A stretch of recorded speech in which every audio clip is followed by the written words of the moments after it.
প্রতি মুহূর্তে উত্তেজনা বাড়াচ্ছে চলমান ইরান যুদ্ধ। শুক্রবার রাতে ইরানের খার্ক দ্বীপে মধ্যপ্রাচ্যের ইতিহাসে সবচেয়ে বড় বোমা হামলা চালানোর পর জবাবে তেল আবিবে নতুন করে অভিযান শুরু করেছে আইআরজিসি। তেহরানের ড্রোন আর ক্ষেপণাস্ত্রের আঘাত সামলাতে হিমশিম খাচ্ছে ইসরায়েলি প্রতিরক্ষা বাহিনী।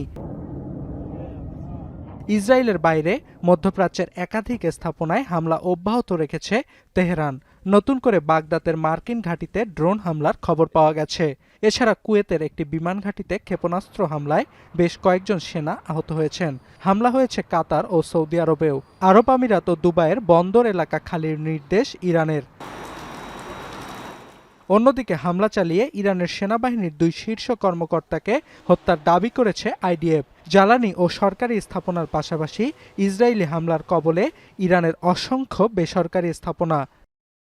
ট্রাম্পের পর মার্কিন সেন্ট্রাল কমান্ডের দাবি, হামলায় খার্ক দ্বীপের 90টি সামরিক অবকাঠামো চূর্ণ বিচূর্ণ হয়েছে। এছাড়া নতুন করে দেয়া ট্রুথ সোশ্যাল বার্তায় ট্রাম্পের দাবি, হরমুজ প্রণালীতে তেল সরবরাহ সচল রাখতে যুদ্ধজাহাজ পাঠাবে অনেক দেশ। এদিকে মধ্যপ্রাচ্যের দেশগুলোকে মার্কিন সেনাদের বহিষ্কারের আহ্বান ইরানের পররাষ্ট্রমন্ত্রীর। মোস্তফা খামেনি প্রসঙ্গে জানান, যুক্তরাষ্ট্র দাবি করলেও নতুন সুপ্রিম লিডারের কোনো শারীরিক সমস্যা নেই। মোস্তফা খামেনি সরকারি দায়িত্ব পালন করছে বলেও দাবি করেন আরাকচি। এছাড়া হরমুজ প্রণালীতে ইরানের শত্রুপক্ষ ছাড়া অন্যান্য দেশের তেলবাহী জাহাজ চলাচল সচল রয়েছে বলেও জানান আরাকচি। ভিন্ন ফ্রন্টে লেবাননে হিজবুল্লাহর সঙ্গে যুদ্ধ করছে ইসরায়েলি সেনারা। লাফিয়ে লাফিয়ে বাড়ছে প্রাণহানি।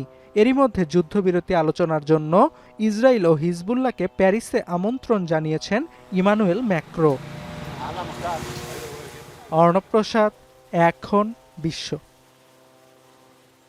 কালার এক্সপার্ট এবং ডার্ক জ্যাপ সমৃদ্ধ অরিক্স অ্যাডভান্স ডিটারজেন্ট পাউডার আপনার লন্ড্রি এক্সপার্ট।